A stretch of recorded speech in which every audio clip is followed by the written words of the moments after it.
দাদা কোথায়? দাদা শুয়ে পড়ছে। ঘুমিয়ে গেছে। তবে হ্যাঁ, একটা কথা বলি, শোনো। দেখো, যেই সকল ছেলেগুলো একটু দেখতে শুনতে ভালো হয় আর একটু হয় না, তারাই বেশি ছেঁচড়ামোর ওস্তাদ হয়, বুঝেছো?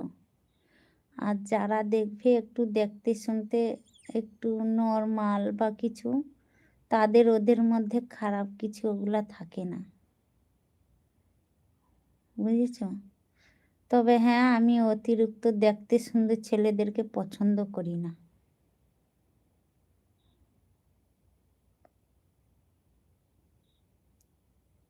এটাই আমার নিয়ম। সে যত দূর হ্যান্ডসাম ছেলে আসুক না কেন, কিন্তু কিন্তু ওদের মন ভালো না, বুঝেছো? ওদের মন ভালো না। ওরা